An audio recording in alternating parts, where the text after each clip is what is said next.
big boss that's special. It ain't no game, but they saying welcome to the second level. Second level. Second level, baby. Second level. Hello, Internet, and welcome back, or welcome to Indie Please That Details, episode 26. My name's Keegan, one half of Two Gamers, hanging out with Tom, the other half. How you doing? I'm grand. It's been a while. Per usual. We were off last week. We were. We had a big thing that we did. We did a thing. Is that going to be? I didn't ask you before. Is that going to be your podcast topic, or are we free to talk about it on here? I kind of was going to do. Okay. Yeah, because Let's just say we raised money for charity. Yeah.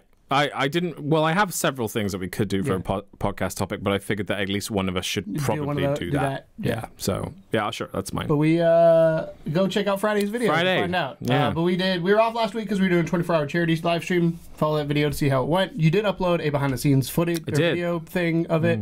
I didn't know you were going to do that. I mean, I knew you were recording and.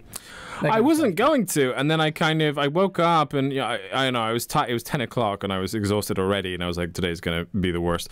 And I thought, you know what, I may as well document this because it's kind of a big thing. It's something that a lot of people, I'm sure, have questions about in terms of like logistics?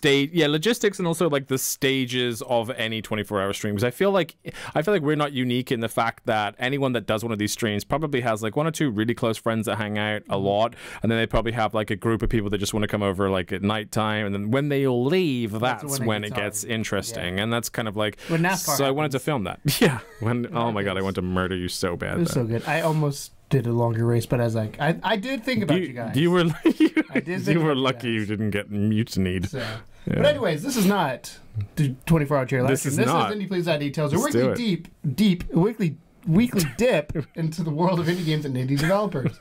We discuss the news and our excursions throughout the week.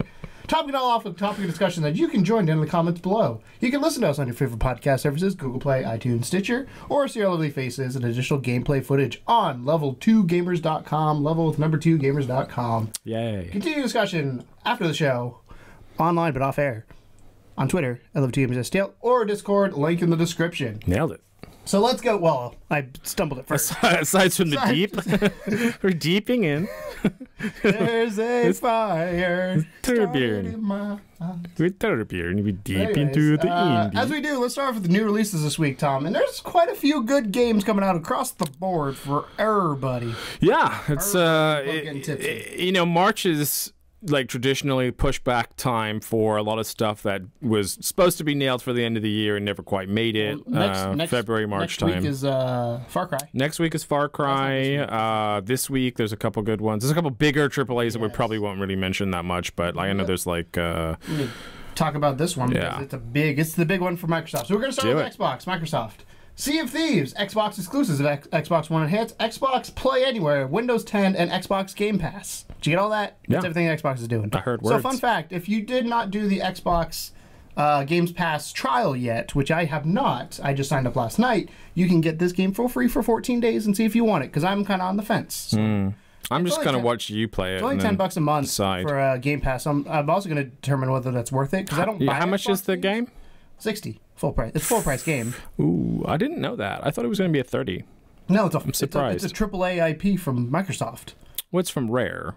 And but do you know who owns Rare? Yeah, I know. Microsoft. But it's like that's like saying it's from Guerrilla Games, but Sony owns Guerrilla. Isn't it multiplayer only? No, you can play by yourself. You can? Yeah. All right. Shows how much you know. Yeah, I haven't been paying any attention. You were in the beta, man. I wasn't in that shit. I was in alpha, actually. Whatever. I was before we could. All right. You're fucking Sea of Thieves hipster. I get it. I'm like... Set in the glorious world of exotic islands, hidden treasures, and dangers, both natural and supernatural. Ooh. Sea of Thieves immerses you in a new type of multiplayer game for you to live the pirate life you've always dreamed of. It's an adventure that will grow and evolve over time, with new content arriving regularly to ensure a fresh, exciting experience whenever and wherever you choose to set sail. Sea of Thieves is set to be the next unforgettable adventure for players on Xbox One and Windows 10 PC, with enhanced features on Xbox One X, also available for Xbox Game Pass members. I think every game should be Xbox One. Do you know what I don't like about this game? What? Pirates. You don't like pirates? No. I've never been into pirates, honestly. Did you play Assassin's Creed Black Flag? Yeah. Did you like Assassin's Creed Black Flag? No, not as much as the other ones.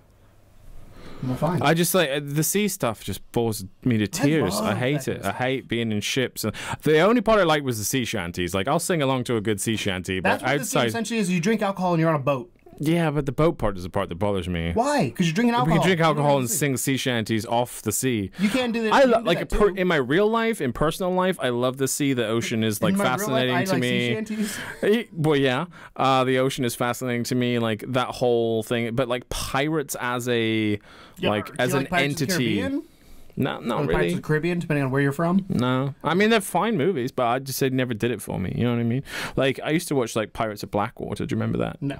That was an old school cartoon, but yeah, no, what was it? Dark Pirate. Oh, anyway, but yeah, I mean, I don't know. Pirates are severely misrepresented as well. Like there's a TV show. It's like called like Benny the Pirate or something like that. That my nephew watches, and it's like remember Sure, kids. your nephew. He says, "Remember, kids, good pirates don't steal." And I was just like, "Fuck you! That's not a pirate. That's literally what a pirate's job is." But no, don't like pirates. So I would only play it to hang out with you I guys. like pirates if it's the fun pirates, not the just murder everything pirates, which is probably what The pirates real are for. pirates. Yeah, I like the like Pirates you said, were paid by the drinking, Queen to having- fuck other people up. That's what Also, they were. there's Somalian pirates that did something a few years They're ago. different. Yeah, Somali pirates still exist. They still fuck people Yarr. up. But like old school pirates, Yes. like We also have Attack on Titan. Not gonna go. Well, Attack on Titan 2. Not gonna go into that. We have RBI Baseball. We have Titan Quest. Out March 20th, 2018. tell me about it. The Titans have escaped their eternal prison, wreaking havoc upon the Earth. Tom, that's Is like the- every Titan game. These are not Attack on Titans. These are other No, Titans. This is Titan Quest. Okay. The gods seek a hero who can turn the tide in the epic struggle that will determine the fate of both men and gods. Are you ready for the quest? Battle mythical beasts in a story-driven campaign that will determine the fate of all existence in this epic ARPG. The fuck's an ARPG? I've heard of JRPG. Action role playing game. Just call it a fucking RPG. You don't need to be ARPG. Oh, this sounds like sounds like a very generic game. I don't know much about it, so I can't really Yeah, comment. judging from the Judging from the material, picture and not the super. blurb there, I'm like, pass. This Maybe. one. Ooh, finally. Lucanor. Amazing March game. 21st, Incredible game. 2018. Prepare to get hooked on an immersive tale where every decision counts and every clue is a piece to solve the puzzle and get the treasure. Join Hans as he unravels the sordid secrets of the castle. Meet colorful characters and remember, horror always lurks beneath the surface in this unique fantasy adventure game full of surprises and challenges. Legitimately. You played this game. I have. I reviewed It's it. out I played on, it. It's out on PS4. It's out on This PS4. is coming out on Xbox. The developers So, were congrats to really them. nice. They just threw the key at us in an email. They didn't even say, "Do you want one?" They Yeah. just like, "Here's the key. Please help And that doesn't review usually it." work for us because a lot of times we're like, oh. Well, most people that send us keys Or are Steam. Steam keys, and I actually had to reply to a guy this morning about that and be like, he's like, just following up on the key. I'm like, dude, we don't do don't Steam Steam. games. I'm sorry, It's on but console, if maybe. you send us a PS4 key, Or an devs Xbox that are key. listening, Or Switch. PS4, Xbox, or Switch. any We have all the console consoles. games. So the devs sent us the Count Lucanor key, and honestly, like I looked at the art and everything, and I was like, I don't know, like what's this is gonna be like. Mm-hmm. Totally went in with zero expectations. Blew my mind. Like is why you don't judge a such. book by its I cover. know. Like Which I is why told, like Titan Quest art there might style be amazing. wise. They need to get the art style better for the thumbnails and stuff because they don't do the game justice with some of that stuff. But the game is fantastic. It's basically like horror Undertale. With some really unique gameplay elements and puzzle elements. So yeah, I highly recommend the Count Lucanor. Don't do what I did and judge it by its cover and know how actually much it was? spend the money. You know off the top of your head? Well, no, because we got it for free, so I don't know. I would assume it's like 15. I would say 15. I think it's 15 on PS4. Yeah. So yeah, but that's like of all the games that you've mentioned so far, and I think that come out this week, the Count Lucanor is definitely on near the top of the list for me. Those Xbox people don't get a chance to play it. Yeah, do it, Xbox people. Next one, March 21st, 2018. Where Are My Friends? I don't know. A game that mixes 4 genres into one. That's how you know it's good. It's a runner, Metroidvania, point and click, and puzzle platformer. You'll take control of Wei-I? W-H-E-Y-E? Wei-I? I think it's just way. Who is in search of his friends in a strange on the strange planet that's about to blow. Face each of these unique trials to survive full of original visual styles and atmospheric soundtrack. And the art style looks cool. I actually watched the trailer for this just to kind of see what it's all about. It looks cool. Doesn't do anything for me. The fact that you're trying to cram 4 genres That into seems one, a little hard to do. yeah, especially when you have a point-and-click runner. Yeah. Do you click and you just run to it? Like, how does that work? I don't know. Maybe. That's the different scenes. Like, games. Maybe. We always want games to do different things. So maybe this game's fucking amazing and did some. Yeah, I don't want to shit on it because honestly, like, it sounds like a decent concept, and we haven't played it, but I would be a little hesitant to pick based it on up. what we're seeing. Again, we just talked about not judging a book by its cover. Yeah, but we no. Here's the thing, though. I don't think it looks like a bad game at all. I would totally play it. I'm just like I don't know if I want to spend money on it. The art style looks like Dexter's Laboratory. A little bit. Those old Yeah. So check out, Where Are My Friends? And if you have played it, let us know. Obviously, we like to follow up on this stuff and actually find out if the things that we kind of prejudge are any good or not. So if we like say this game sucks or whatever, like we did like last week with that iZombie game or whatever, just if you've played it and you like it, let us know, and then we can retract to the statement. We can be like, hey, well, actually, so and so wants to give you the flip side of that argument and says that it's good or whatever. What else you got? A Way Out, March 23rd, 2018. This is probably the big indie game of the week. Yeah. In this co-op adventure game, you will take the role of one of 2 prisoners who are making a daring escape from prison that will lead them down an emotional adventure. I think A Way Out is an experience that must be played with 2 players, controlling one of the main characters, Leo and Vincent, in a reluctant alliance to break out of prison and gain their freedom. Such a cool concept. It's I think I'm the only person that like isn't that into this. Why?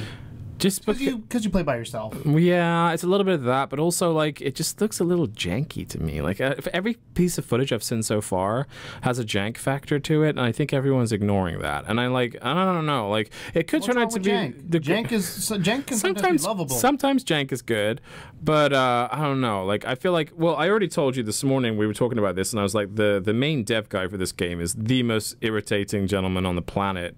In your opinion? In my opinion, and in most people that watch him speak's opinion, but like he loves the game. He's super passionate about the game, and that's cool. And he did a Brotherhood or whatever, Brothers Two Tales, whatever. Yep. And that was a good game. So I'm like, I'm tentatively optimistic on it, but I'm not like fucking creaming my jeans on it like a lot of people are. So. I'm not either. I just think it's cool. I think it's a cool concept for a game, and the fact that I don't play single player games. I will single player experience with another person. 100% wait for reviews on that game. So. Yeah, but yeah, it is probably the biggest one this week. You're right. MX versus ATV All Out. Didn't realize they're still making these games. Choose between bikes, ATVs, and UTVs, and refine your riding style at your private compound and blast across massive open worlds to compete head-to-head in various game modes. The all-new freestyle mode allows you to win with style and crazy stunts, or go all out and show your riding skills in a 16-player online multiplayer. Also features split-screen local support. Doesn't do it for me. Oh, dude, I'm excited because I love racing games. I finally got a good NASCAR game. You know what's next on the list? A good ATV game. A good monster truck game. And then a good ATV game. Western Press, out March 23rd, 2018. Test your controller layout knowledge and hitch a ride to Western Press. In this unique dueling game, players compete in a button-pressing tournament 1v1 battles where the winner is whoever can press a random string of buttons the fastest across a variety of modes. It's a mini game in Mario Party. It's not a standalone video game. How do you know? Maybe it's crazy. Maybe there's a whole. I don't care how crazy it is. Maybe it's fucking like Risk with button pressing when you're dueling. Who knows? It could be a whole game. No, I'm not saying it's a whole game. They released it as a game. I'm just saying like I don't think that concept warrants a whole game. Is what I'm saying. It just seems like okay, so you have to press a string of letters or numbers or whatever faster than the other person. Yeah, not into that. Computer app. I don't want to shit on it. I do that a lot lately, but it just seems like I don't know. They've obviously put hard work into it, and I hate shitting on developers that put hard work in.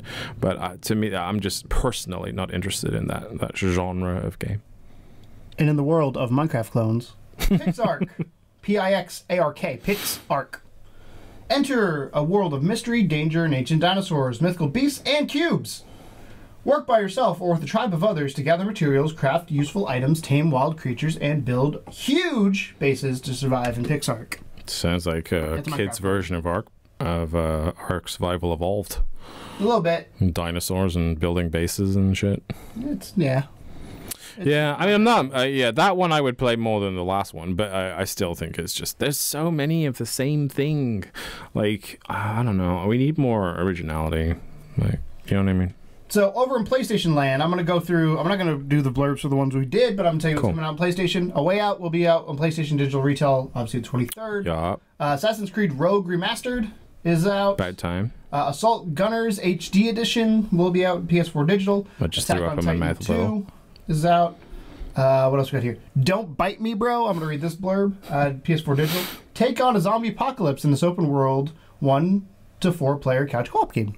That's good old PlayStation blurbs. Like one sentence. Which is why I started now with reading the Xbox ones. Yeah, no. Earthlock, Festival of Magic, PS4 Digital. Save the world of Umbra, a harsh planet that stopped spinning thousands of cycles ago from an ancient cult in this adventure RPG. The Earth stopped spinning? Yeah, the Earth stopped spinning thousands of cycles ago. That can be good. No. God, there's so many VR games. Mojang Gold. I'm not even gonna give that the time of day. It's Mahjong, I think. But yeah, Mojang, you're right. Mahong, my schlong gold. My slung gold. Minefield, PS4 Digital. Avoid hidden bombs in this modern twisted classic Minesweeper style puzzle game. Could be cool. The picture is literally just a bomb. Boring as fuck. Just a bomb. But everyone likes Minesweeper, don't they? I don't know if like is the word. Everybody played it because it's on your Yeah. computer. Well, that's what I mean. There's like a nostalgia Like, there's factor there, right? Do you know that Microsoft now charges you for Solitaire? Fuck that. You get the game for free, and there's Come on.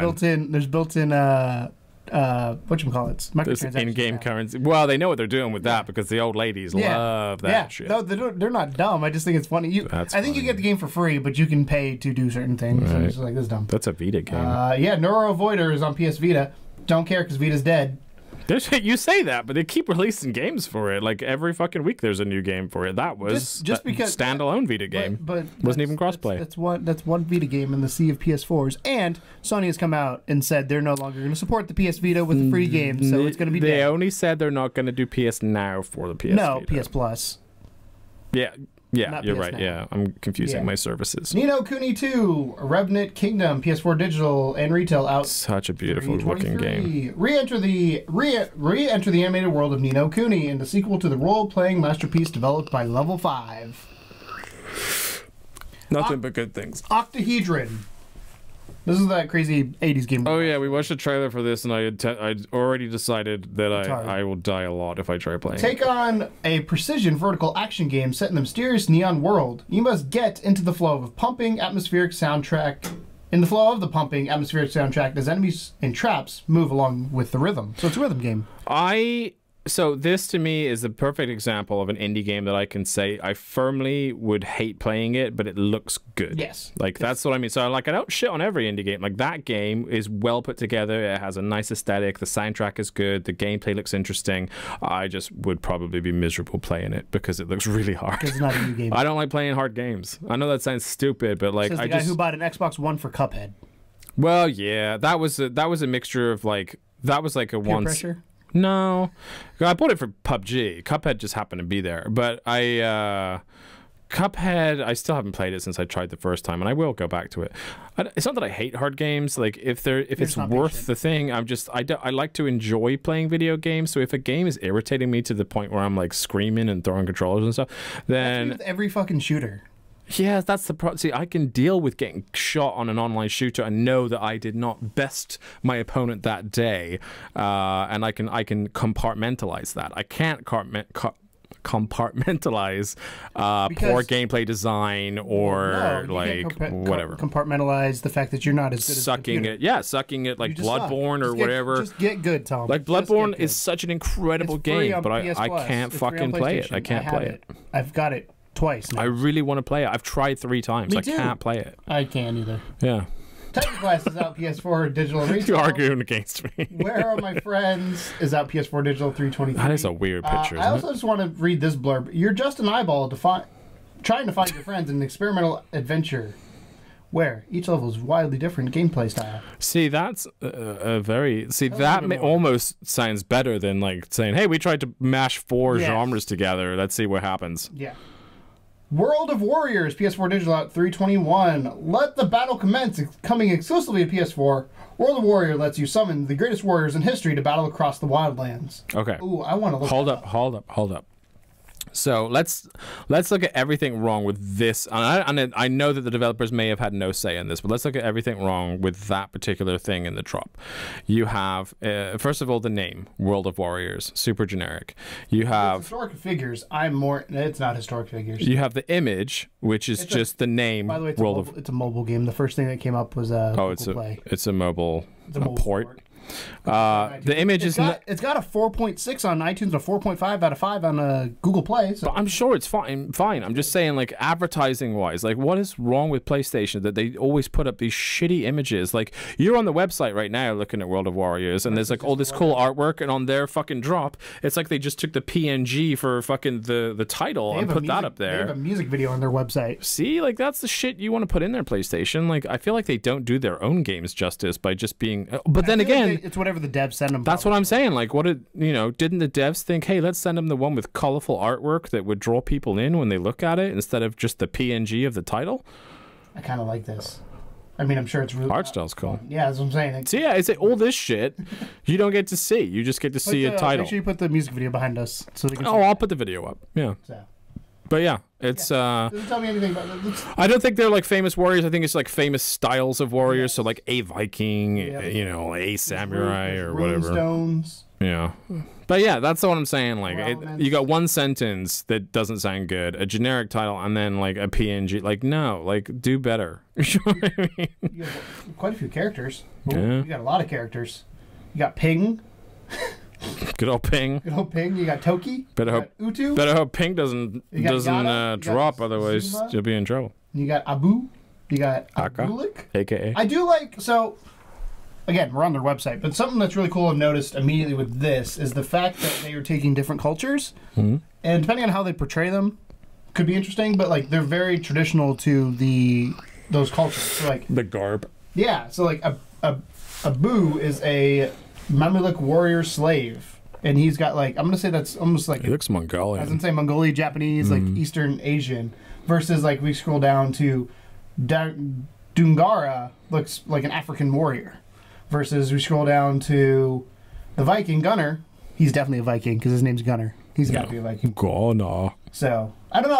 I think it's really cool that, I mean, you got to be careful when you do stereotypes, but if you do it right with the gameplay, it doesn't matter. I think this is stereotypes done right though. This is like if I find like an English warrior in there, I'd be like, cool. What do I have? You know what I mean? Because the other thing too is you can't deny what history used to be to a certain extent too. Like that's what people. Yeah. If you're going, it'd be different if they had the plain white guy and then they had the African dude all dressed up in tribal gear. Yeah, and we're only seeing pictures, so like depending on how stupid their accents are and everything, like that's another part of it. But yeah, cool. So yeah, actually look at the World of Warriors website. I'm just throwing that out there because the indie devs did a great job on that game by the looks of it, but PlayStation did an awful job. On my phone. To be honest, I don't know if I'll buy it on PlayStation. Yeah, try it out. It's on your phone. Try it out. Play it in multiple places. And now, Tom's favorite part of the week. Ugh. The Nintendo Switch coming soon. So many. And I missed the week again. There was a game at the end of the last one that I wanted to say, and then we were fucking off again. I don't even remember what it was. I don't remember. Yeah. Doesn't matter then. It was something good. I bet they do it again. Johnny Turbo's Arcade, Bad Dudes. $8. ACA Neo Geo World Heroes 2 Jet. That's a hell of a phrase. $8. I think it's Arcade Classic something. Yeah, the Neo Geo ones. Arcade There's a lot Archives of those. Moon Patrol, $8. Moon Patrol I played. Beat Dead Spikes on. What? $7. Dead Spike San? Beat Dead Spikes on. Dead Spike -san san. So I'm guessing it's Japanese? Yeah, I would imagine so. Gekido Kentaro Revenge is $12. Manticore Galaxy on Fire sounds kind of cool. It's $18. That's a name I would get behind. That sounds like a metal band and its album title. Yes. Manticore Galaxy on Fire coming now. No Thing, $2. No Thing. Let's see that is intriguing. I don't like everything else has this like super weird name, but like No Thing, like, it's good art style. It has a weird name, but that's what makes me. That's what scares me. $2 scares me, but it does make me think like, huh, what the fuck is that? You know, it makes me dig deeper. Rocket of Whispers, $8.10. I don't know why it's 10 cents, but $8.10. Why not? Slayaway Camp, Butcher's Cut, $14.99. The only game I recognize so far. Yeah, I played that one. It's good. It's very much a puzzle-solving game where you. It's a mobile port originally as well. Yeah, it's not a bad game. Yeah, it's fine. It's a good Switch game because it's level-based. Yeah, and it's quite simplistic gameplay, and it's got a good sense of humor too.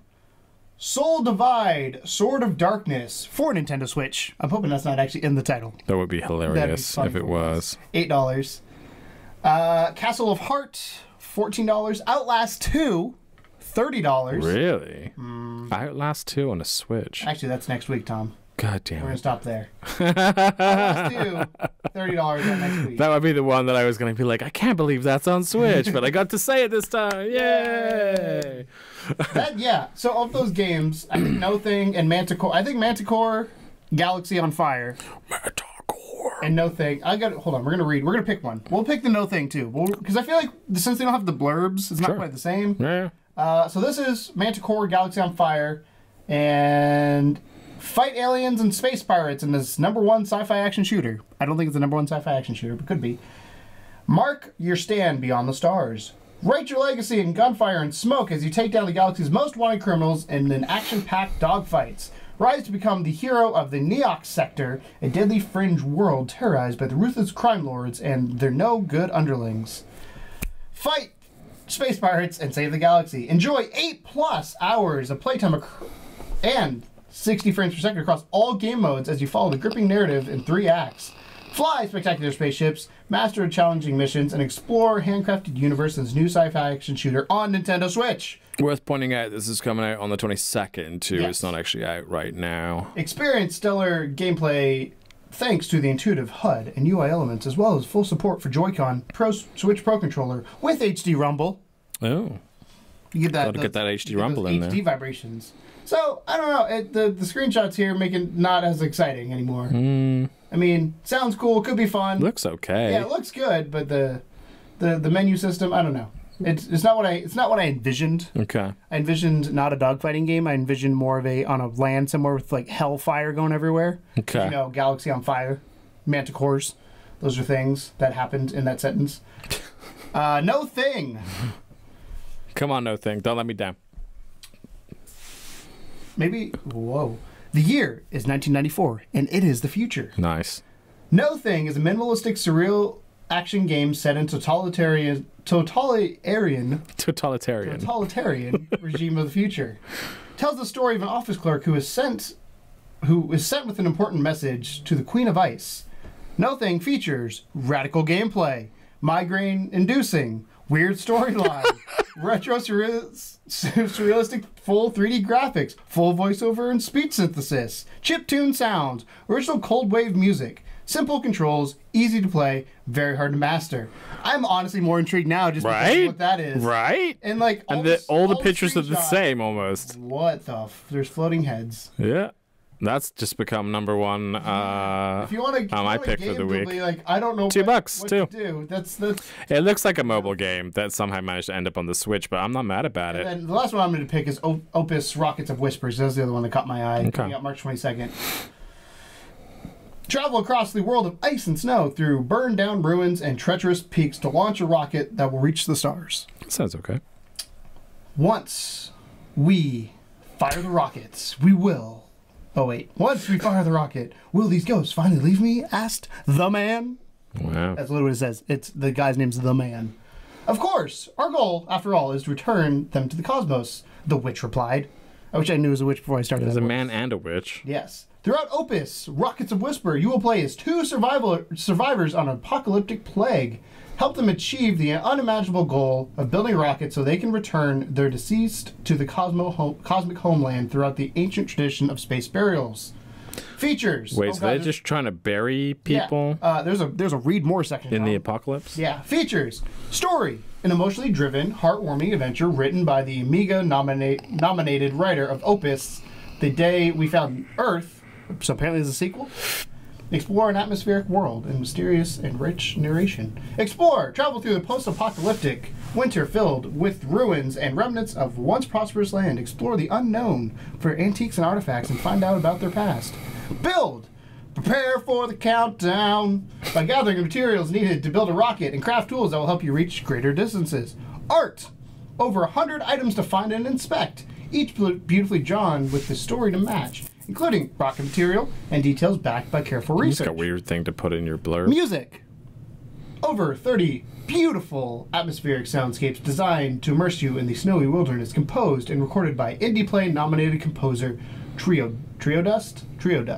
It's so weird. Art. We has it. I don't know. I don't know how to feel about how would you not have art? I feel let's be honest. I think we both can agree that that No Thing is the one this week that's kind of like hold up. I don't want to say I called it, but I called it. And next week is going to be Outlast.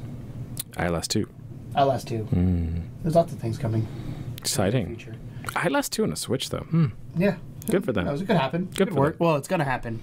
Yeah. Good work. Well, you know, when Doom came out, I was like, all right, officially. I don't know how Outlast is structured because I've never played it. Because It's level based or is it? No, it's a scary, like Resident Evil style first-person dealio. You're a first person something. It's Those first. words you just Yeah, I mean the original game is really well done, like atmospherically. I haven't played the sequel actually, but they had a decent DLC as well. There's not a lot. It's like you're not like a badass. You're mostly running away from things, which is kind of why I didn't like it as much. And it's not that I want to be a badass in every video game that I play, but like if I'm running away from stuff, then at least give me like. Computer just froze. I went to go bolt something and it could not. I noticed by your hand gestures that Just you've done oh something God. terrible. Your computer's gonna explode, Tom. Notes. You can force quit it, That's what I'm reopen. gonna do. But yeah, I mean, it was kind of like there was an awful lot of running and hiding, and I don't mind that necessarily, but occasionally, like, I want to fight back a little bit, and I feel like it didn't really give me that many options for fighting back. So I don't just like hiding under beds. You like And weapons. I mean, you know, in VR maybe, but because then at least there's a sense of like genuine fear. But on a game like that, where I don't really get scared of those games, I'm just like, yeah, it is what it is. But yeah, No Thing looked cool, and Outlast 2 on a Switch is interesting. Next week. The entirety of the drop this week, or well, I say the drop, but all the new releases, I would say my most interested ones, definitely Attack on Titan 2. Anyone that's played the original Attack on Titan will know that that game surprisingly did a pretty damn good job of making an Attack on Titan game, which I thought would be impossible to make, but I really enjoyed it. Obviously Sea of Thieves is quite popular. Count Lucanor is the one though. Count Lucanor is like, if you want an indie game and you're uncertain and you just want to try something out, Count Lucanor for the Xbox users, absolutely pick that up. And you know what? If you have a PS4, go and look it up, because it's already on there, so you can And PC. try I think that. it's on. I believe it's on Steam. It is on Steam. I don't think it's on Switch. No. But it should be. You should email and be like, "Hey, switch it up." I'm sure it'll You end should up be on like, "It up." there. Everything is like a matter of time with Switch. Yeah. Well, they probably want to. He probably. I don't know how hard it is. Probably, if I were a developer, it'd be go Steam, PS4, Xbox, Switch, just because number of units.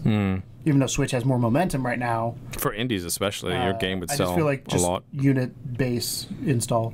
I would buy it again for Switch. And I didn't buy it the first time, but I would buy it for Switch. Switch. Yeah. Moving on to the news of the week. Detail number 1 has me super excited. Do it. You'll know why here shortly. Ex-Ubisoft massive developers form Sharkmob to work on a game based on a cult classic IP. Ooh. So, do you know who Massive is? They made The Division. That's why I'm excited. Okay. So, Are they saying cult classic? The Division is a cult classic, or No. they're saying the develop? just wait. I'll read the blurb. This is from DualShockers. All right. Last year, former Ubisoft massive developers have left and created a brand new indie studio, Sharkmob. Today, in an interview with VentureBeat, the studio teased its first game, which will be a multiplayer-focused title based on a currently an undisclosed cult classic IP. Sharkmob, which is based out of Malmo, M-A-L-M-O with 2 dots above it. Point to it. Malmo. Malmo. Yeah, you got it. It's made up of several developers that worked on The Division, including its game director, technical director, IP director, and art director. It's unfortunate that they all won't be working on the game's recently announced sequel, but they will hopefully fully unveil its game coming soon. They did a good job of the Division. I'd be excited to see. For now, we only know is what the studio's website and what they told VentureBeat. Sharkmob's website tells us that the game publisher will likely be multi-platform and rated M and is being developed on Unreal Engine 4. As we mentioned before, Sharkmob CEO Frederick Runquist also told VentureBeat that they are working with licensed IP that he describes as a cult classic. He also went into more detail about why the game will be more multiplayer focused and why they went with an IP that they did. Quote, "We're not really interested in making a more traditional single-player type game. What we play privately, the kind of games we love, are very social, very competitive, and always multiplayer. They sound like my kind of people. The more the merrier. Of course, in our opinion, the pure mechanics of that are not interesting if you don't have the right IP, the right setting, the right fantasy, to get people excited about the game mechanics we provide. I guess that also gives you a hint as to what kind of game we're making." Did you just pop a semi under the table when you read that? Like the right fantasy? No, the right fantasy. So maybe it's a fantasy-based... Is there a fantasy-based cult classic IP? I mean... Fucking Wizard of Oz. Yeah, It's calling it out. It's a Wizard of Oz game. It could be EverQuest. Could you imagine if it was a Wizard of Oz game? So... Interesting. Yeah. Yeah, I'm trying to think what it could be, honestly. I'm sat here racking my brains trying to think of a cult classic multiplayer game, and the only ones I can... Well, it may not be a game. It's just original. It's just not an original IP. It's just an IP. So it's a cult classic IP. But they're saying they are making it multiplayer based. Does it mean that it used to be, or that they are going to change it to be multiplayer based? It might be a movie that they're making a game for. Or it might be a TV show they're making a game for. Or it might be a franchise they're making a game for. Oh, I see what you're saying. It doesn't have to be a game. Yeah. Oh, do Twin Peaks. That'd be nice. How would you do Twin Peaks multiplayer? I don't know. There you go. Shut down. Like I said, fucking Wizard of Oz multiplayer. How would you do Wizard of Oz multiplayer? You got Dorothy, you got the Lion, you got the Tin Man, you got Oz, you got fucking... Who am I missing? I'm missing somebody. Scarecrow? That's 5. All right. That's 5 people, Tom. You Most win. parties are 4. You fucking win. Go on. Next one. Next one. Detail number 2. Detail number 2 is Epic Games releases Paragon's assets worth $12 million free to developers in Unreal Engine 4. Good for them. Again, from DualShockers, because they're my go-to, because they tend to make things really nice. While the studio's MOBA-style title Paragon is scheduled to shut down at the end of next month, Epic Games is giving back to the development community by releasing the assets to Paragon for free, providing a substantial package of tools for developers to utilize. Epic Games detailed in a blog post that the company is releasing development assets for Paragon, which is valued at $12 million USD, free to developers to utilize in development with Unreal Engine 4. Specifically, the assets include 20 character models, numerous skins, animations, visual effects, and dialogue, and a collection of over 1,500 environmental objects and components for developers to utilize. A full breakdown of the list can be found below from Epic. I'm going to go through this real quick. Characters. 20 Paragon hero characters will be initially available, including all skins for distinct character variants. The release will also include base meshes, thousands of textures, VFX and animation cycles, and dialogues with hundreds of sound cues. The character Shinobi comes with an animation blueprint which can be tailored to specific needs. Shinbi, sorry, not Shinobi. There's no O. Shinbi. Epic sends special thanks to Otoy and 3D Scan Store for granting permission to keep intact the high-quality character materials using their facial and body scanning technologies as part of this release. Environments. Paragon release includes over 1,500 environmental assets created from Auriga and Monolith maps, including sample map for developers to use and customize as desired.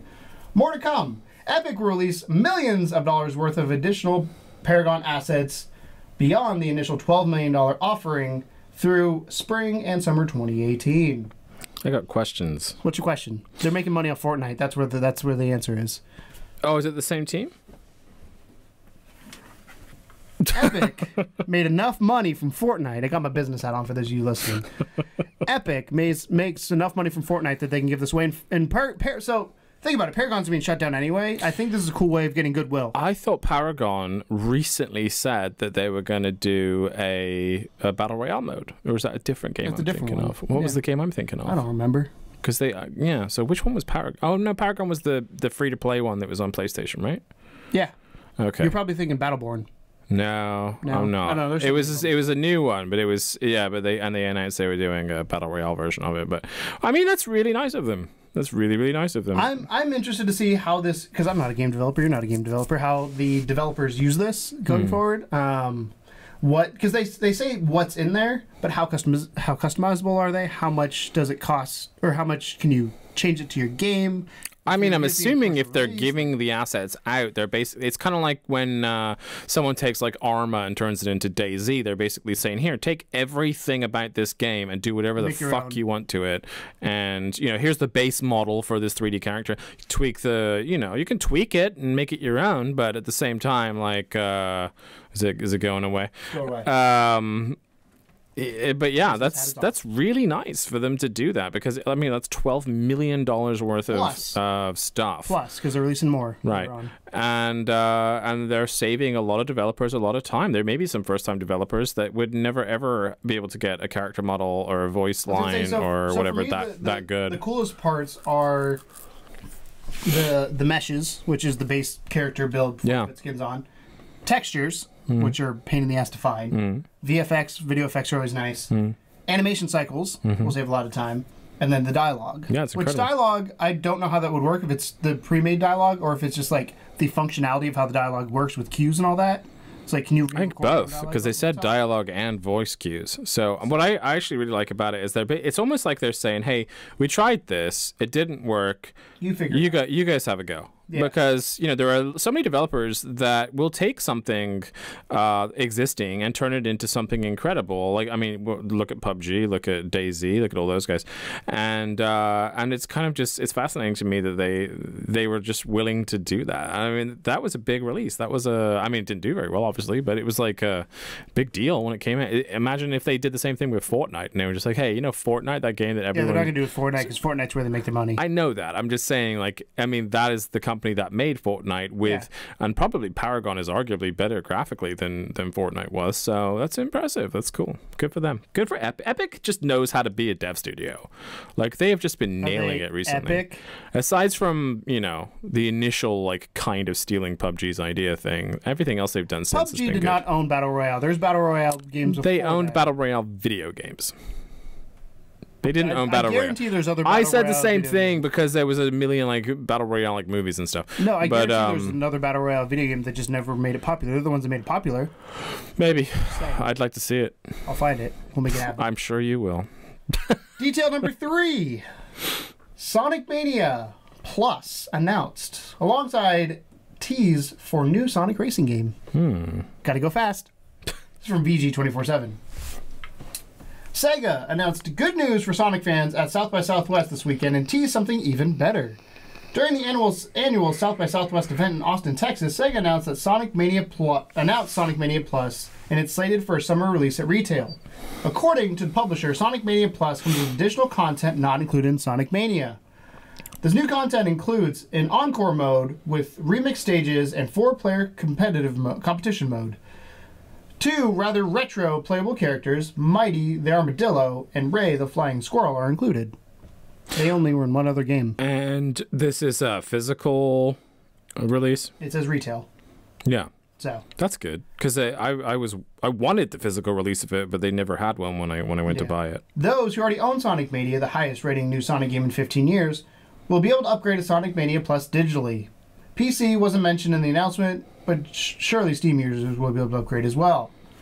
Sonic Mania Plus will retail for $29.99 or the regional equivalent, and the package features a reversible sleeve, holographic slipcover.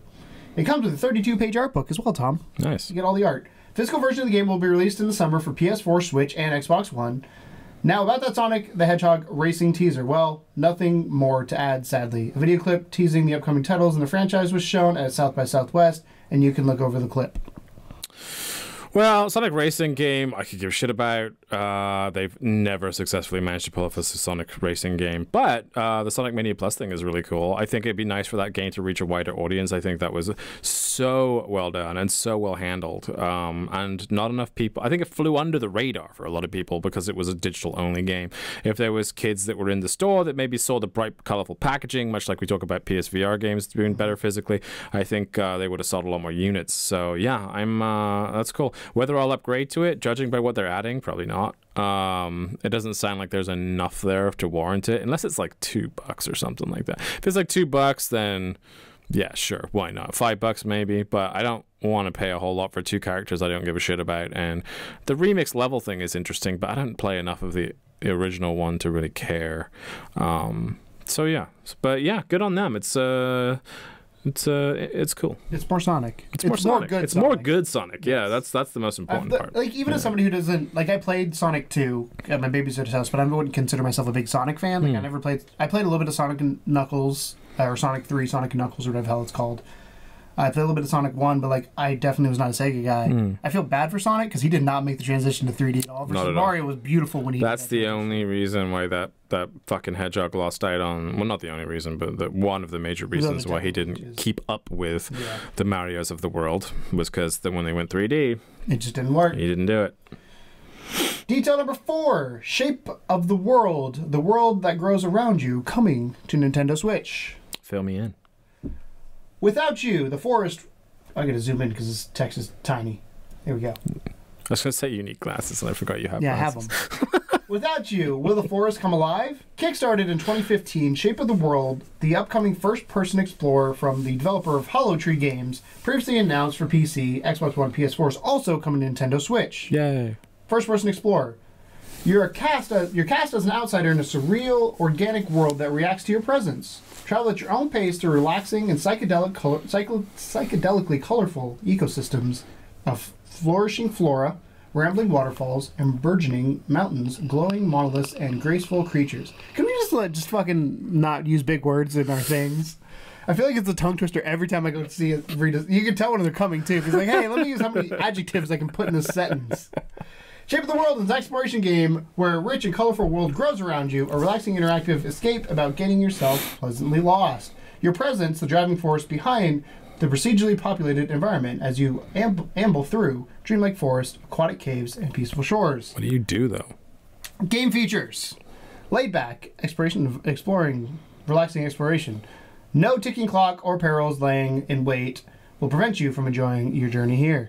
An organic and mysterious ecosystem to play with. Interacting with graceful animals, ephemeral flora. Nice job. I knew what I was trying to say. Intriguing monoliths after the world, in vibrant and unexpected ways. Procedural population. Forest only materializes around you when you get close, regrowing in new ways each time you pass. What will you find when you retrace your steps?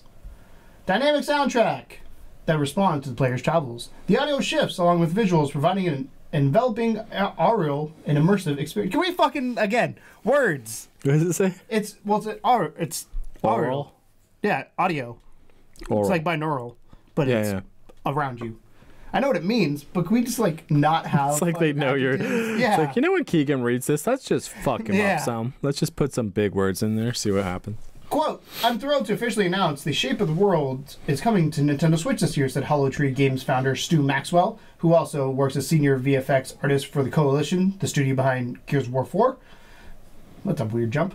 Nobody on the team expected the game to look this nice on Switch. We're really happy with it. We can't wait to see what everybody else thinks. You can test the game at GDC and PAX East, which so I think what they do both you have think? passed now. Would you play it? I don't know. Like you said, what is it?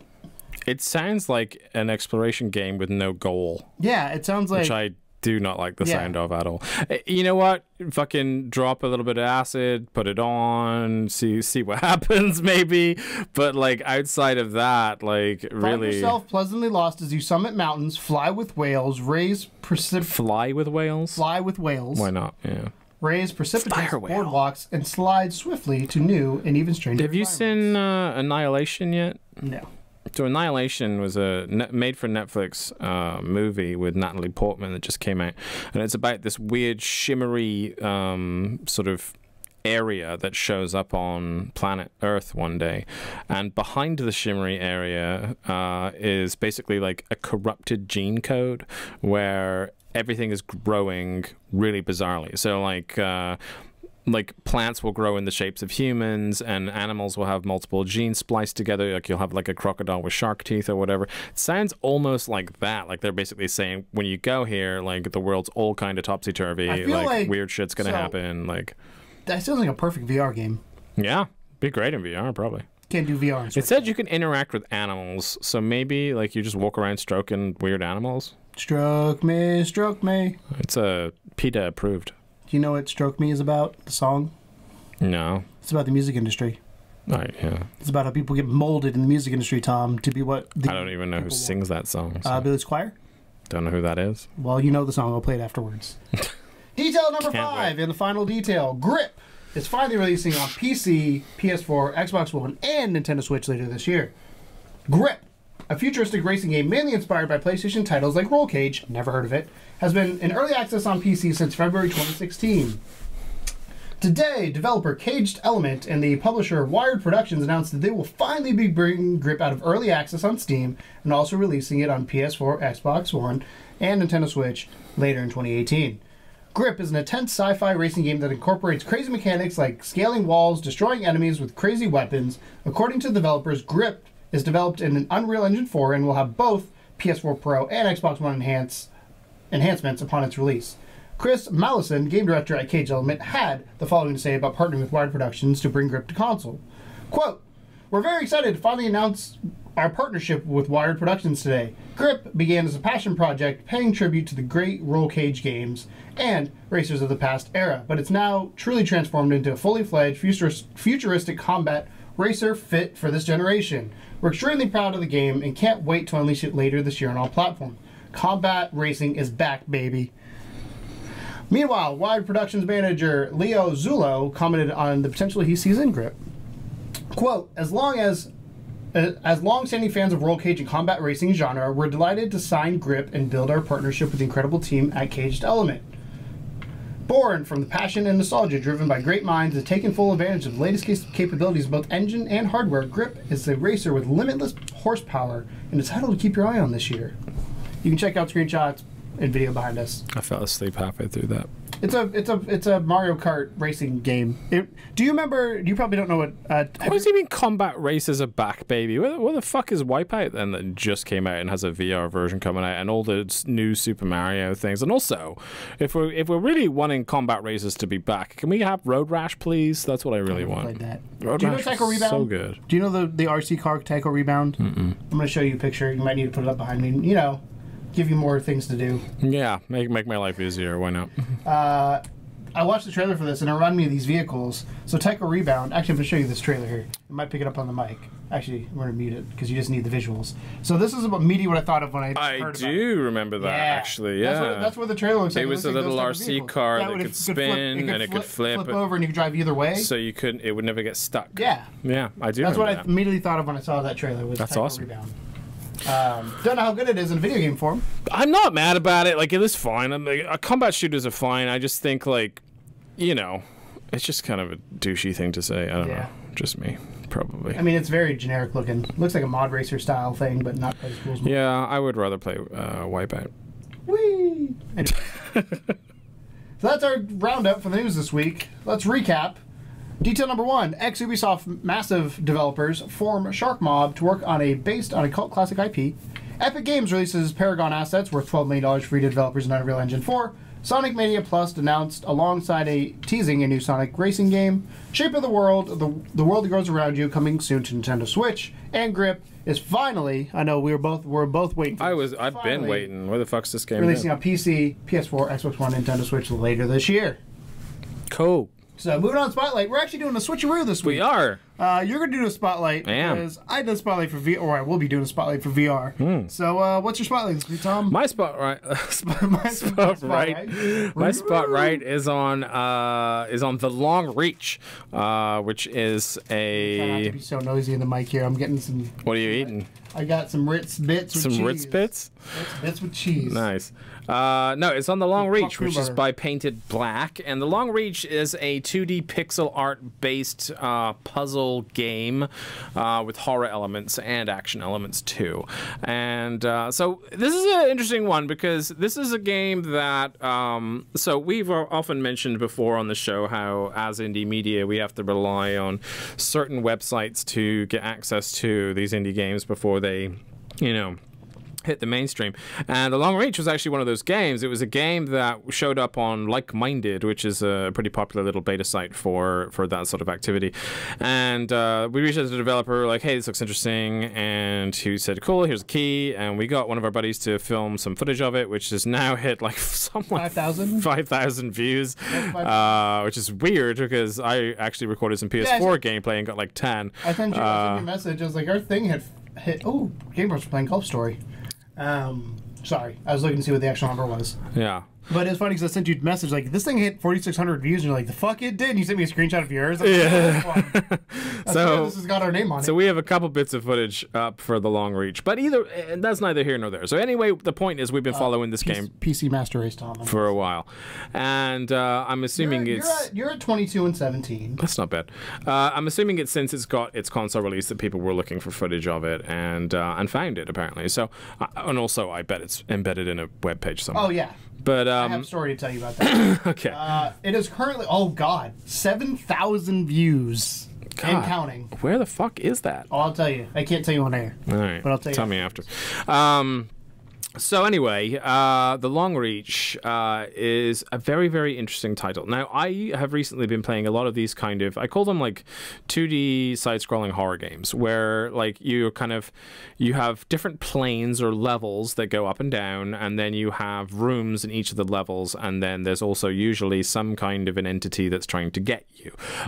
Examples of such would be Coma, Detention, like a lot of these, and they're all horror games, because that format lends itself to horror pretty well, because you never quite know what's in the next room or around the next corner, and like there's lots of running and hiding and all that kind of stuff.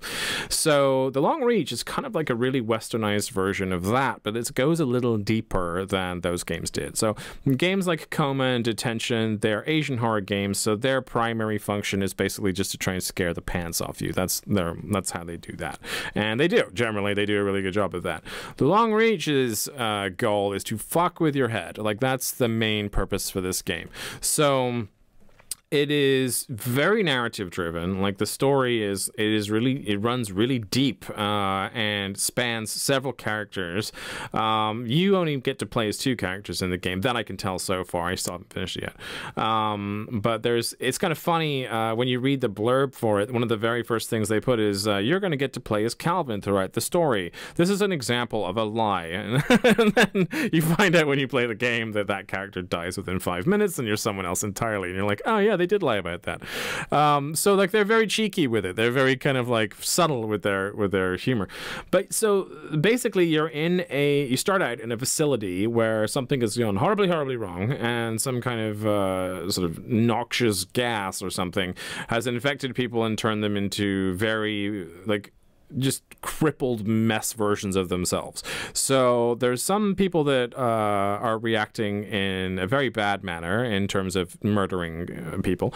Other people are reacting in just very bizarre manners, where there's like one guy that thinks he's a dog. There's one lady that's curled up in a corner and she thinks she's in this weird fairy tale world. There's another guy that is talking about his god, who happens to be called Alan. And it's just like Alan. he's like Alan. Praise Alan. It's Alan really weird. That's where the title of this came from. It is. That's why I thought it was funny. So basically you're going kind of room to room, and you're finding and picking up things and then using them to unlock doors and move further along.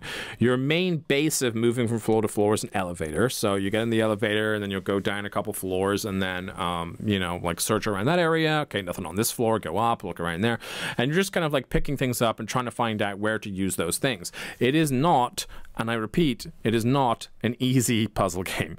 Like, there are things that, I mean, there were puzzles I got stuck on for so fucking long, and it was a case of like trying everything, and then like the last thing worked. You know what I mean? Well, you wouldn't try something after you've tried the last thing. You know what I'm saying, though? But it was something that took me after you solved it would take me an hour to find the solution, though. Like, and I'd be like, what the fuck am I missing? I'm getting annoyed. I'm like, I'm recording the gameplay, so I can't just look it up on Google. So I'm just like, it early. I haven't. What you use, look up Blues gameplay. So yeah, so I like when we played that one. What was the one game I played on PS4? And I was like, "Blue, you play this because I can't fucking play this," and he destroyed it. Yeah, I do remember that. I did well at that as well. Yeah, I was like, nope. Was it Rise and Shine? I think it was that. No, it wasn't that one. It was Vex or something. Anyway, so here's the kind of the breakdown of it. So it starts off in the facility. It doesn't end there. There is an outside the facility. You do eventually get outside, and then you go to a whole other area where there's other things going on. But the core element here is there is a significant layer of horror involved. It's not that scary. I'll put that out there. I know that maybe that's not what the developers want to hear. It's not that scary. They do a good job of gore. Like, they do pixel gore, which is kind of interesting. Like, there's, like, you know, pixelated bodies on the floor with knives in their back. There might be, like, a dislocated finger or something that you have to get at one point. Like, that kind of stuff. But there's nothing that makes you go, oh my god, that's terrifying. Like, so far, there's none of that.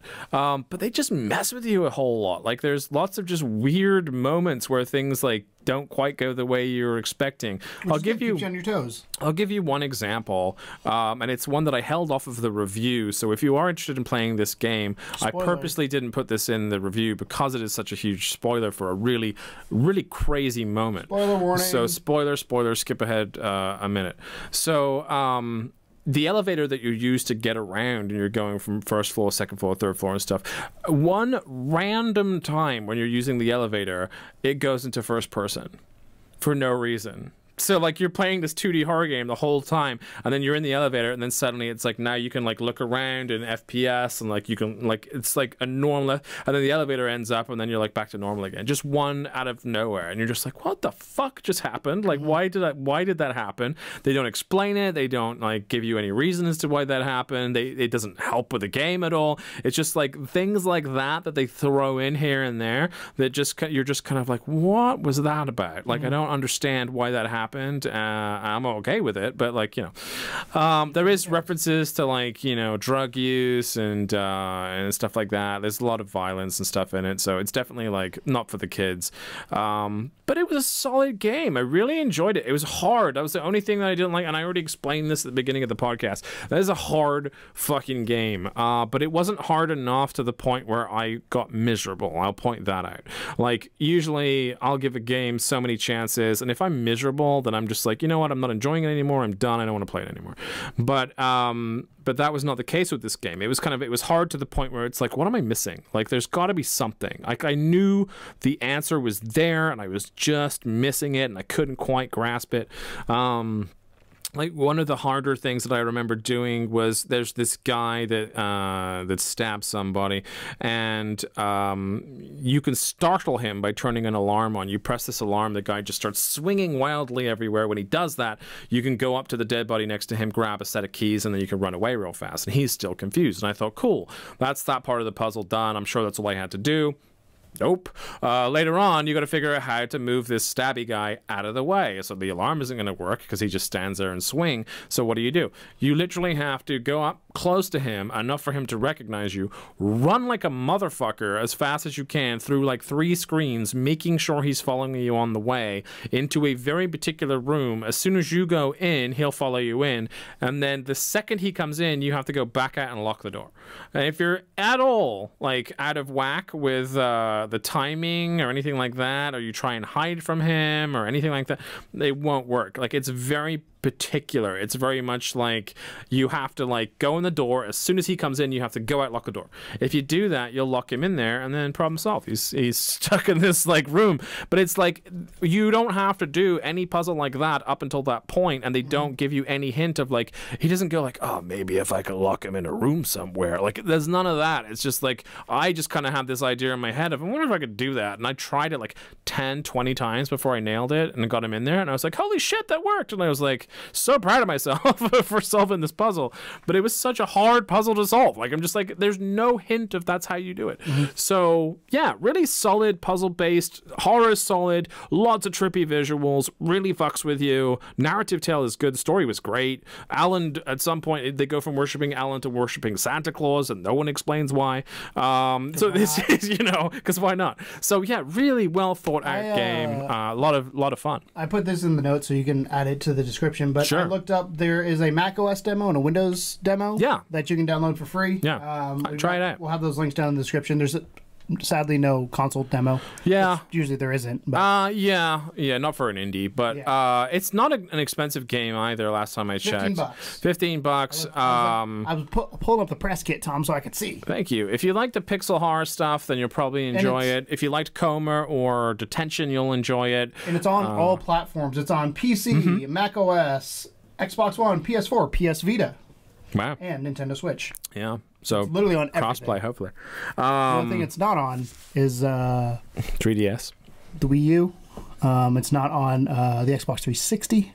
It's not on my Atari 2600. We're just gonna name all the things. It's not on the. Probably could run on an NES by Arts. Well, we could run on most things. Yeah, it's not that. I bet it's not that big. That's the common platform. I reckon it could run on mobile. Probably could. It looks like it could, but yeah. I just don't. If you can run PUBG on mobile, you can run that game easy. Or Fortnite.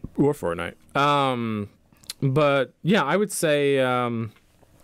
In the same kind of it's in the headfuck space that Count Lucanor is, but I'd say that Count Lucanor is better at headfucking. And if anyone disagrees with me, I encourage them to play both games and tell me which one messes with you more. But I do think that the Long Reach was a lot of fun, and I would recommend it to people quite highly. I thought it was a good time. So there you go. That's a spotlight for the Long Reach. Sweet. Moving on to our question. Do it. I didn't have a question prepared, so I was trying to think of one as we were going through. I had a couple in mind. So that's why you were ignoring. Well, no, me. David gave me one last. No, I was actually trying to find the links. I'm fucking with you. David gave me one last night, but I'm not going to go with yours. Sorry, David. I got a better one in my head right now. Sorry, Dave. Because his was about Battlefront, whether you'd go back to another fixed progression system. And I told him last night I'm not. That's your quick answer. I feel like you'd have the same answer. That's why I'm not going to. Sorry, Dave. It's not happening, man. Not until it's like $2. My question is, we talk about a lot now how Nintendo Switch is doing really well with indies. Yep. I would also argue that Xbox is doing pretty well with indies. I feel like Sony is kind of losing the grip on indies. At the beginning of the generation is indie, and now it's like, hey, we're big, we're doing AAA. So my question to you is, should Sony, and even Microsoft to a certain extent, 'cause they don't do it as much, should Sony and Microsoft put more investment into indie games than they already are? Because I think Switch isn't. Nintendo won't invest in them, but I think Nintendo is letting a lot of people onto the platform pretty easily. Yeah.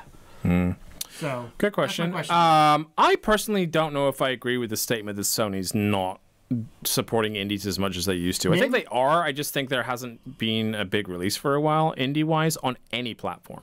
Like a lot of what Xbox is getting now is getting stuff that was released on PS4 a year ago. I will say that the difference largely with... Wait, you're PUBG? Cuphead? No, not those. I'm talking about... But those are indie games that came out recently that are on Xbox. Yeah. That are making your argument. No, I'm also saying that like the Count Lucanor just came out this week for Xbox. There was one last week that but that's not them investing in indies. That's them having indies on their platform. I'm saying right, but they seem to be last to do it. Yeah, Xbox definitely needs to invest more in indies. Yeah, hands down. Both. Sony, I think the difference there though is that Sony invests a lot more in Japanese games because it's a Japanese platform. So I think that with Xbox and Microsoft specifically, they probably should help. Well, I know they do. I'm not saying that they don't help American developers, but they should do more to help American developers. Sony, I think, needs to help foster the talent in Japan as well as being very open to American developers.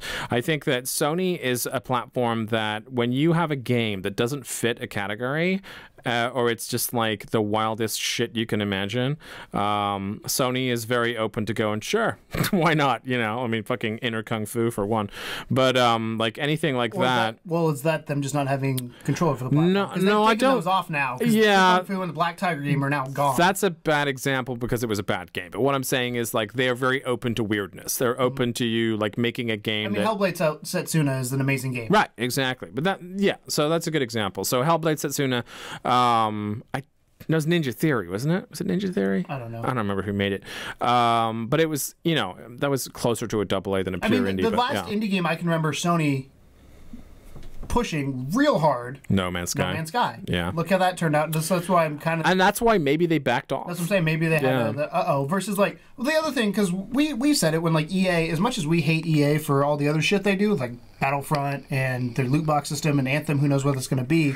One thing that they've done, I think we both can agree that's really cool in the last few years is their supporting EA, indies. Indie, whatever they call it. I can't remember what they call it. It's not EA Play because that's their thing. It's not Origins. But anyways, but they had Unravel. They had Faye just come out a couple weeks ago. Like, that is cool, and that is something awesome, and I'd love to see more. I would love to see Ubisoft come in and say, hey, this is the team we've got. Ubi does some interesting shit, though. I mean, Ubi reached out to Nintendo, and they were like, hey, can we do something together? Yeah. And like that, sure, that's not a purebred indie game, but it's still interesting. I want them to publish indie games. I want more indie games, but I think they did push a lot of VR though, and those VR games are technically indie. They're developed by small teams. It's still developed by Ubisoft. Like backing them. Werewolves and Eagle Flight and that stuff. They were not big teams. No, but it's still Ubisoft backing. True. Versus. Well, that's what you want. You want them to back it. No, I want them to publish it. Oh, I see. Not Take a develop smaller it. game and then. Yeah, like it's basically what EA is doing. EA is coming in like a way out. EA is not making that game. They just think it's going to do well. Yeah, so they grabbed that game and said, "Hey, let's." I wouldn't be surprised if they grabbed that off the basis of the Brothers tale, because it feels like EA is very much just like, what did well recently? Cool, can we have the sequel? I feel like that's a lot of it. Like I'm wondering if they're going to who is going to try and pick up Campo Santo next, because Campo Santo's come out and said they don't want to be picked up by. I know that's like, but they're gonna. I bet you there's a lot of people that are trying. I have a feeling if I was Campo Santo, what I would do is I would do an exclusivity deal for like a month. Maybe. I don't like that. But if that was them, because you know how much money they could make from that because of how well Firewatch did? Yeah, there's no sense in them tying themselves and I see Sony doing it. To anything. Well, I see them doing it with Sony. If they were going to do it, they'd probably do it with Sony. Because it seems like a more Sony... they actually released new footage of that Valley of the Gods recently, and did you see the water effects on that game? Holy fuck. I just feel like incredible looking. Sony, if you look at Microsoft, because Microsoft, like I said, they obviously pushed Cuphead, PUBG. But that's all they had. You know what I mean? They had to push it. They didn't have anything else. What has Sony pushed? What do you mean? Like so in adverts? VR. That's what they have. Sony's been pushing VR like a motherfucker. That's even argumentative there for the mainstream, because if you look at their overall press conference, VR is still only like a 15 to 20. But if you look at their advertising, like their TV slots and that stuff, since they've kind of realized that VR is doing a lot better than I think they even anticipated it would. I've seen more greatness awaits than I have VR ads. Because of like their AAAs. Like if they're doing adverts, they're pushing God of War, they're pushing that stuff. And that's my problem. But they're pushing a lot of VR. That's my argument. Is Sony is going away from those indie titles because they have the grid. Again, Xbox AAA right now has a lot of things they got to figure out, and I understand that. But they're also investing in these small guys that, if these small games do really well, like Cuphead, I guarantee the people from Cuphead are going to stay with Xbox. I think, honestly, at this point in time... Same thing with PUBG. PUBG will never come to PS4. The way the pendulum is swinging is that Sony actually has a lot of AAAs in the back burner that they have to focus on. I think they have to focus on that. I think they have to focus on Spider-Man. I think they have to focus on, hear me out. Let me finish my sentence. So, like, you've got your Insomniac Spider-Man, your God of Wars, your things like that. Like, that's their big focus right now, because those are actual system sellers. And yes, they're really close to release. So they have to do that. But I think what you'll see now that like they've had that showcase of a lot of those bigger games and everyone kind of knows what to expect with those, I fully expect this E3 for them to put a spotlight back on indies again. I don't think it'll be long, but I think they'll actually... proven to me that they're going to do it. The last two E3s didn't really have anything about indies versus Microsoft. Which is why I think they're swinging it back around. I think the pendulum's swinging the other way now. I think this is Sony being arrogant. And I think it was Microsoft last generation too being arrogant with the indie games. Because if you look at like Xbox Live Arcade... I don't think Microsoft's ever been arrogant to indie games. Well, look at Xbox Live Arcade. Look at how well that's gone with 360. Look at Xbox One. They didn't give a shit about indies when they launched. They made a lot of mistakes with the Xbox One. That was a new console release, though. This is not a new console release. This is the same console. But it's still an arrogance of like, hey, we are too good for you. We're too big for you right now. We have our own thing that's going to sell way more. I think you're wrong, and I often think you're wrong. But but what I'm saying is, just because we don't see the conversations happening doesn't mean they're not happening. We know a lot of indie developers, and we've asked them, hey, what's it like to work with Sony? What's it like to work? And a lot of people have said that PlayStation, or Sony in general, are one of the best people to work with as an indie.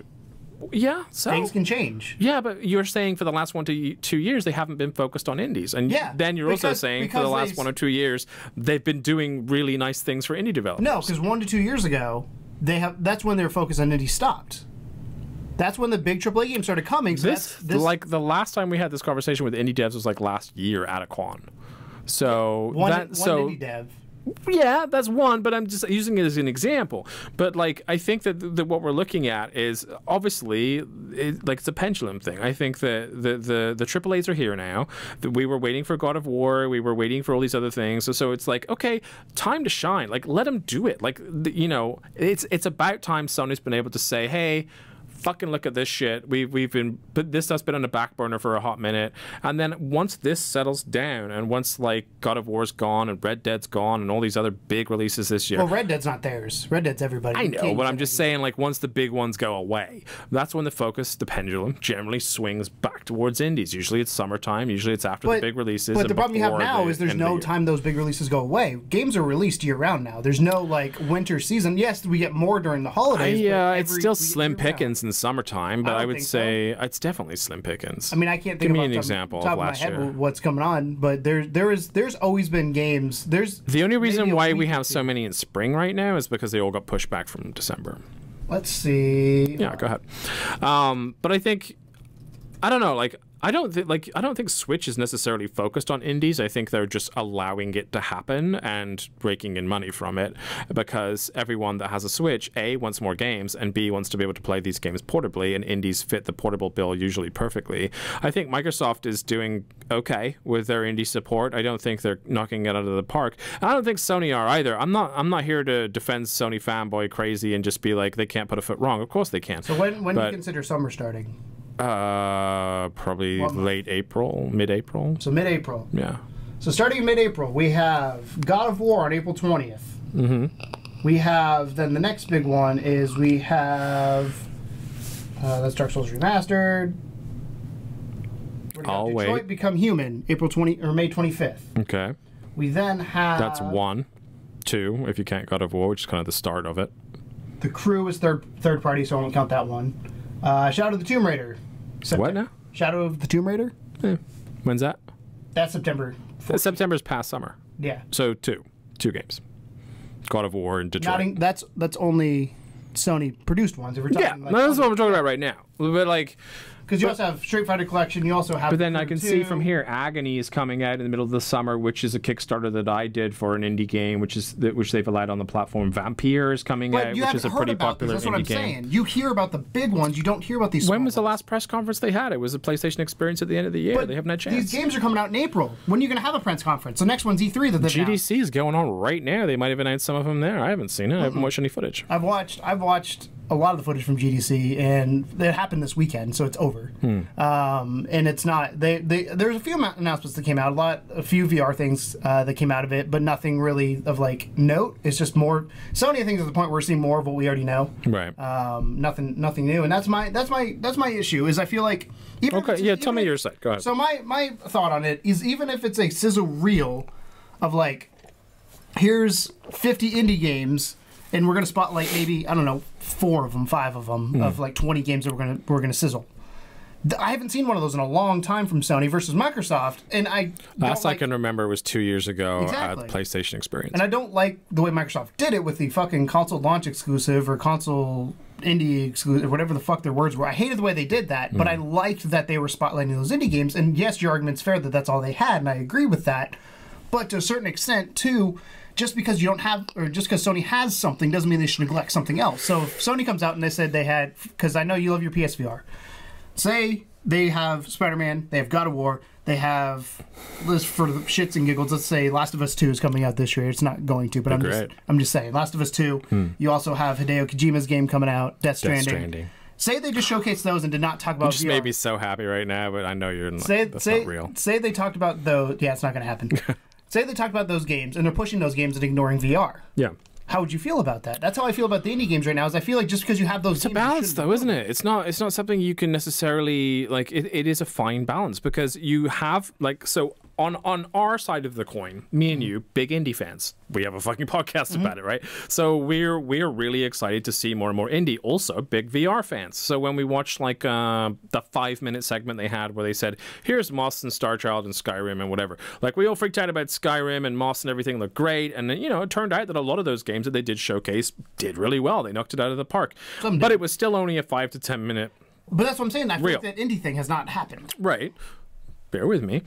But the majority of their audience is AAA. Doesn't give a shit about this stuff, right? I agree. So, like, the reason, and when you put your fucking business hat on, and you always tell me, you go, there's 2 million PSVR units sold. There's 90 million like PlayStation sold or whatever it is. Yep. And then you go, and that's why they're not doing this. Well, it's a similar principle. Like I know that like everyone can, you don't have to have a special peripheral to be able to play indie games. But as far as like, I'm sure sales numbers and things like that. And the thing about indies in general is it's just because it's an indie game doesn't make it good. And I feel like there's not actually been that many super high quality indie games that have been worth freaking out about for a while. I'm going to give you a fun fact here. Go ahead. Did you know that Cuphead sold more copies than Uncharted 4? Yeah, that's one game, though. I'm just saying. Yes. And that's on a console that had nothing else. So everybody that had that console bought that game because it was cheap and it was like legendary, like cult status before it even started. They're still selling T-shirts of that game. Okay, No Man's Sky. No Man's Sky sold a shit ton of copies because Sony pushed it. It was not a good game, but if that game was great, like imagine what that would have become. And I think but they had pushed it almost into AA territory by the time they started like actually releasing and I think which was a mistake in retrospect. But I also think, like we said earlier, I feel like that's kind of them stepping off. Is like, oh, we fucked that one up. We don't want to. Which might be the case. It might actually be that. It might be that they're like, you know what, we went a little too far with No Man's Sky. And honestly, do you want them to do that again by mistake? I know. I want them to support the small guys, though. I want somebody. Who says they're not? You don't know they're not. You're just not seeing a sizzle reel. That's the only thing. From the experience, the complaint that you have is I haven't seen a video. So for what's on stage, which is what 99% of people watch, is what is on a Sony press conference. They don't watch. They don't go read IGN like I do. They don't go to see the other news that comes out after the fact. Let me finish. So, from what's seen on stage, let's talk about. When was the last conference? Probably PlayStation Experience. Ignoring GDC. When was the last one? PlayStation Experience. PlayStation Experience. Did they show an indie game that you can remember? I don't remember anything about that show, to be honest with you, but I'm sure they had a couple, Did they show an indie game that you can remember?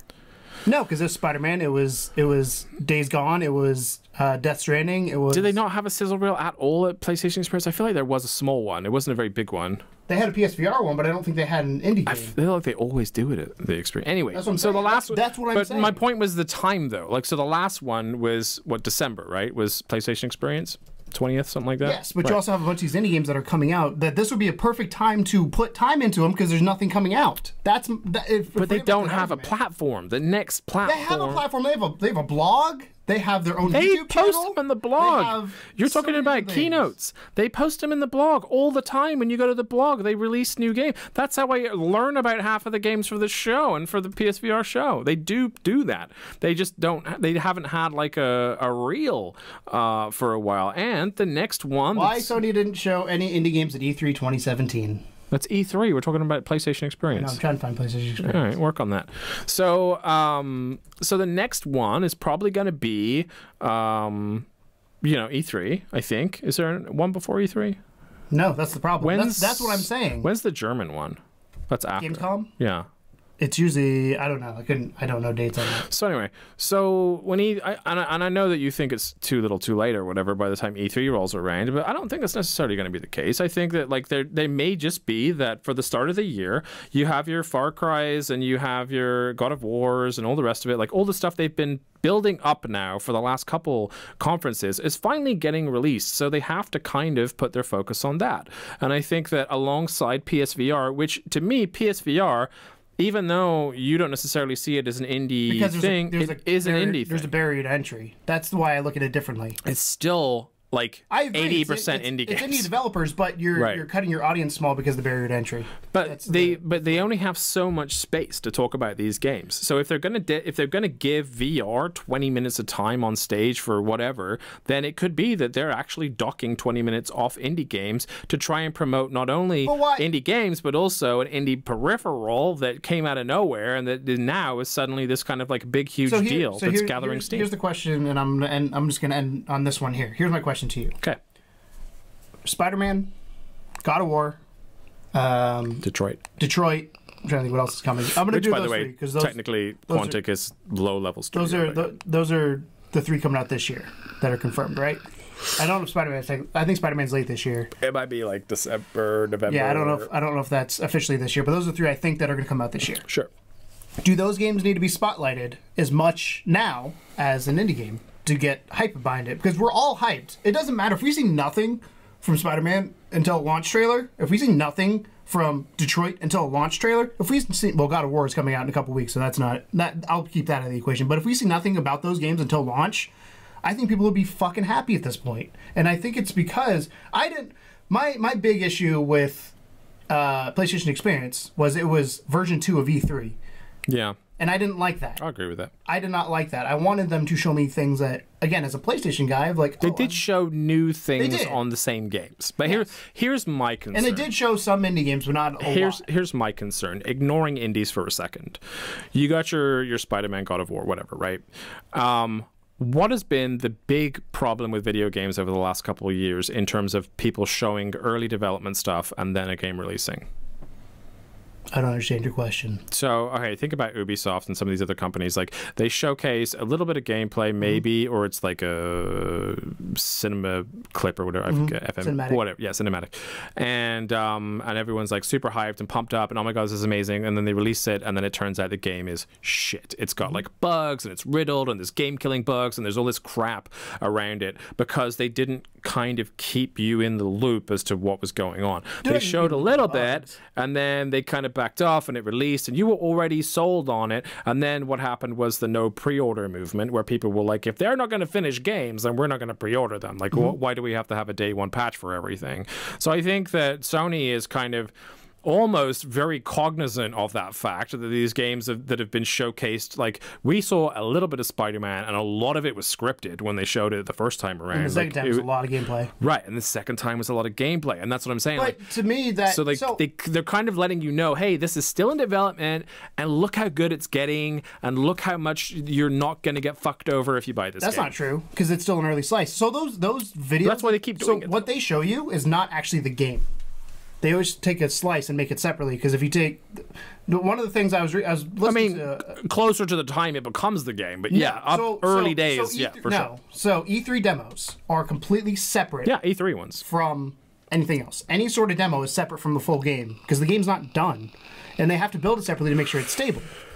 I just remembered, what was that game with you paint?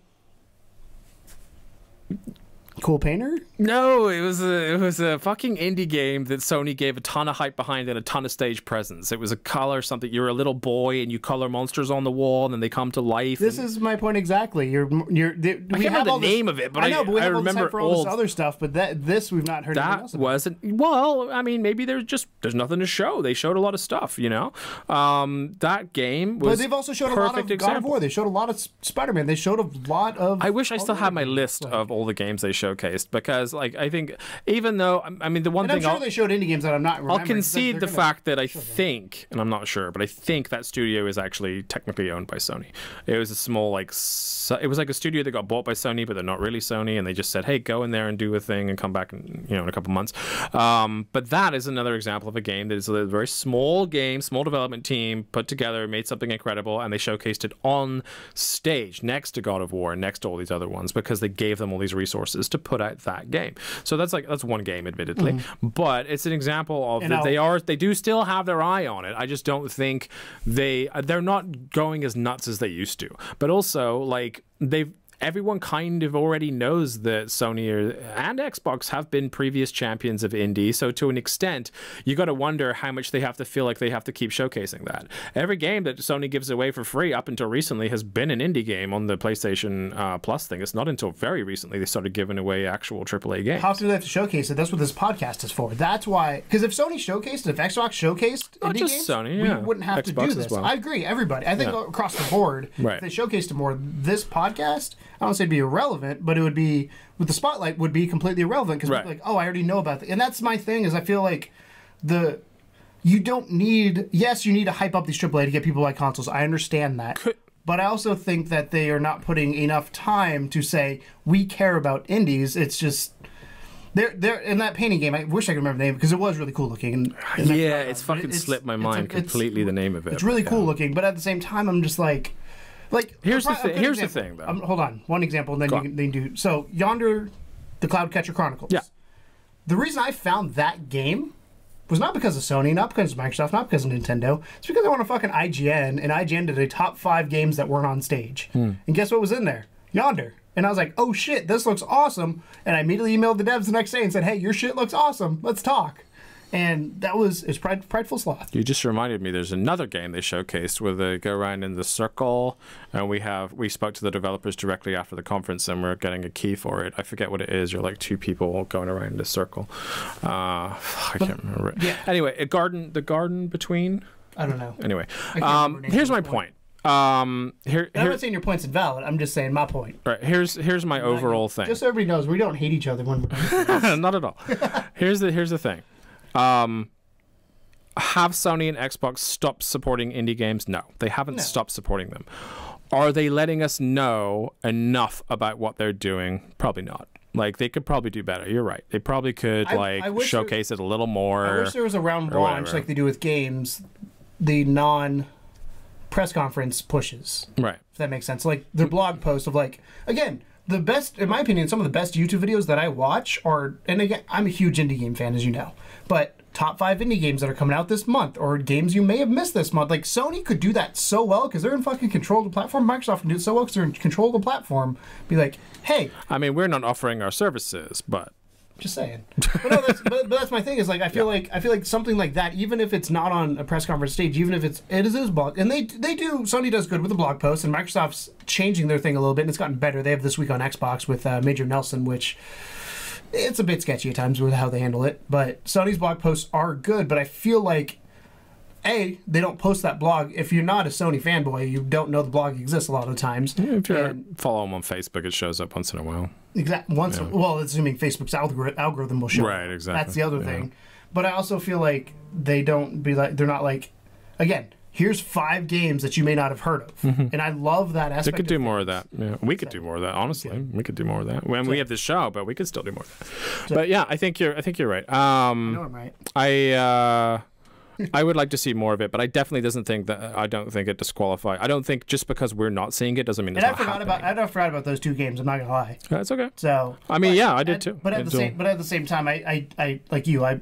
And again, it's partially because I love indie games, and I think indie games are what drives the force of the industry to do cool shit later on. The best thing about indie games to me is that they seem to be the only people that are truly taking risks, and that I love. That I love the fact that they're not afraid to go outside the box. I mean, again, Cuphead's life and limb. But so the dude sold his house to make Cuphead. Yeah, literally mortgaged his house to be able to. Worked out all right. No, we think so. Oh, I'm sure the dude made bank off of it, yeah. And plus, they have like merchandise for that, like fucking crazy. There's Funkos, there's T-shirts and Hot Topic, or you name it. But yeah, it's I think Sony has a weird thing with the Japanese market too, though, that they have to balance as well, because they have so many balls they're juggling right now. Because you have the AAA stuff, which is maybe that's a problem. Well, simplify.